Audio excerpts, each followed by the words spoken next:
in front of a couple of my friends that are big, like Joe Roganites, I call them, right?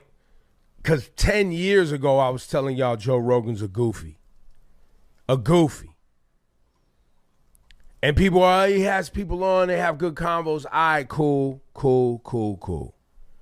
Fast forward to now, this whole thing. A lot of my same friends, jobs drying up. Mm-hmm. They operate on grants and scholarships and these other programs that work for colleges, different things like that. Right. All of that's not being funded anymore. Longtime radio host Ebro is fed up with this guy. Talking about the Revolutionary War. He's like, one of the reasons why we lost the Revolutionary War, one of the problems with the Revolutionary War was they didn't have enough airports. Yeah. Have you seen that? I saw that. Like, what the hell? Like, pull him. Yeah. Was this the video you're talking about? Let me see what this one says. I don't think it is. The same stable genius that said the biggest problem we had in the Revolutionary War is we didn't have enough airports. Whoa. Yeah, that's it. Whoa. Right. What? Just for the record. Is that fake? It's not fake, but he was referencing Trump saying that. Here's what Trump saying it in 2019. Oh. And how could you not be? All my friends that I'm speaking on are black men. And you guys know I've said on whether it's public airwaves, and I may have said it on here, but if I haven't said it on here, hey, black men, you're not white. So what's good for white boys and they run around think everything is a joke and everything is this, you're not them. The way the economy affects you and your loved ones is not the same as your little white buddies at the job. And so now you see all these podcasters trying to flip the script because they know this Trump grift is a wrap. Because so many, no matter who they are, no matter where they come from, in my view, have been greatly influenced by Joe Rogan. A friend of mine went, and he's a white guy, and he went and they told him that they couldn't give it to him because of his age and his body mass, because he's white, but if he was Hispanic or black, they would be able to give it to him.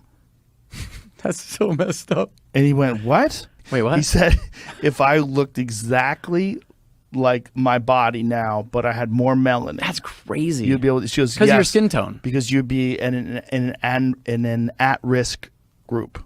It's like a long episode of Black Mirror. Fact check. No policy denies white people antibody treatment. Texas Health Department says. Well, I don't know. Just ponder. How many people's brains have been completely fried because of this man? Think about the alternate universe that they live in because of this man. Ebro wouldn't be done. Comments that Andrew Schultz got it the worst.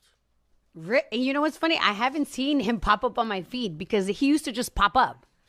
I don't follow him. I don't subscribe. And he would just be in the algo. Any hot take with Trump in it was always in my algorithm. I don't see it anymore. I forgot until you just reminded me. Hey, election season is coming. Don't hold your breath too long because they're going to start funding it again. Yep. I also had not thought about him in a hot minute. Then they'd play this TikTok, which was really good, really succinct, and spot on. See, there's a reason why Marjorie Taylor Greene said that she just suddenly realized that all of MAGA was a lie. Why Nick Fuentes says that the whole thing was a scam. Why Alex Jones, of all people on planet Earth, is now calling for Trump to be impeached and convicted or removed through the 25th Amendment. Why Tucker Carlson left the Republican Party and said that he would be tormented for the rest of his life over the fact that he voted for Trump. Don't twist yourself into a pretzel trying to imagine these people having a sudden change of heart. The reason why these people are fleeing the ship is because they have the most to lose. Unlike elected officials, these people are not collecting a government salary. Their careers survive on parasocial relationships built through the MAGA community. And now, just like the Real Housewives of Igloo, South Dakota, their community is crumbling. Just look at the data. These people I mentioned above, they have the dashboards that show the data that the New York Times just published today. They aggregated the collective views of 12 of the most popular right-wing influencers. And what they found was that these people have lost, in some cases, more than half of their audience in just 12 months. This includes people like Benny Johnson, Candace Owens, Tucker Carlson, and Charlie Kirk. It's really seen a mysterious drop-off. Some of these individual creators were getting close to 30 million views per week just last spring. But as of right now, some have dropped by up to 86% in weekly views. These people are desperate to stay relevant, but they know that 12 months from now, relevancy will not flow through MAGA. They're looking at the views, they're reading the comments, and most importantly, they're looking at all the brand deals they are not signing and all the bank accounts that just aren't replenishing like they used to. If I just attended trending up, the MAGA sphere should be rebranded to trending down. So when people tell you that MAGA creators are turning on Trump, do not be mistaken. These people are not defectors. No, they're nothing more than canaries in the coal mine. We should also remember this. The left gets so many more donations than the right does. Like, it's a giant difference. What do you got, shows Jeremy? the top donors to Yeah. OpenSecrets.org. 6 of the top 7 are Republicans. Oh, Individual interesting. donors. Individual donors. It's What 100 I million. was talking about was like they showed a chart that had like Google, Facebook, all these mega corporations that were donating. Go to top corporation donations via party. It is a complete facade. This is the number one. This is corporations.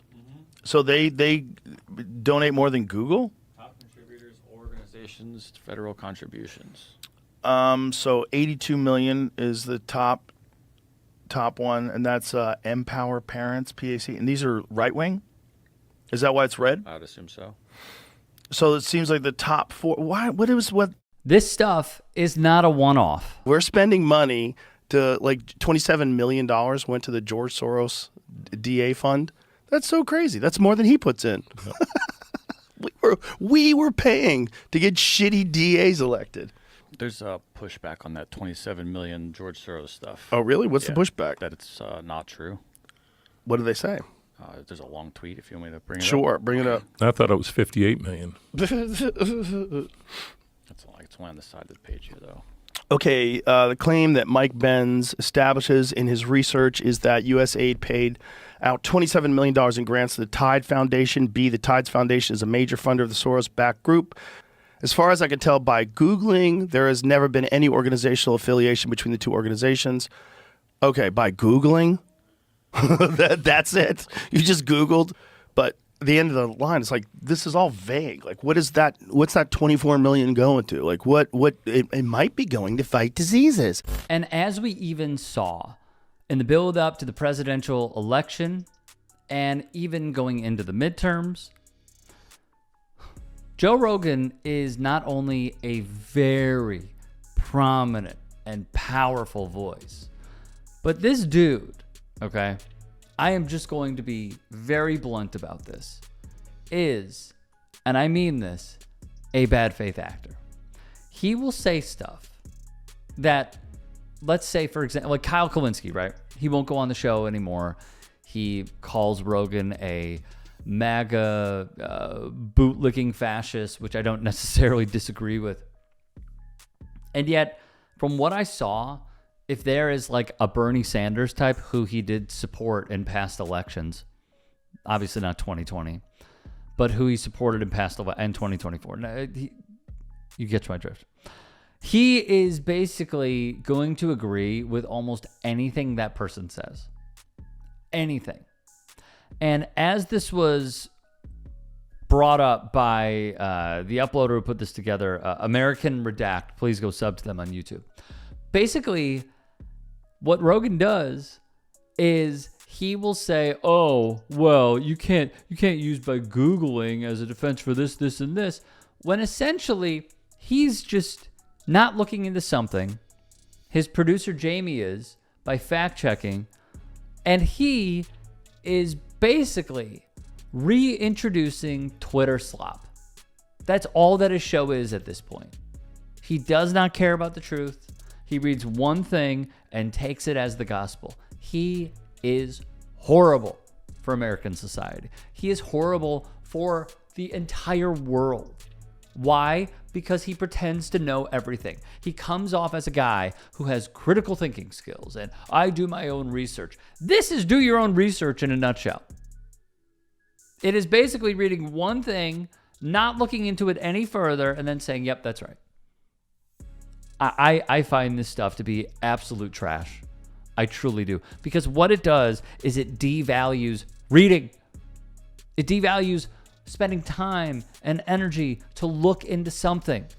All he's doing is saying, oh, yeah, that seems like it would be right. Look, I understand he's not a journalist. I understand he's not a reporter. He is a UFC commentator and just a podcast guy. And yet I still feel like there should be a slither of responsibility for your audience to at least try and get to the truth. For him, he doesn't.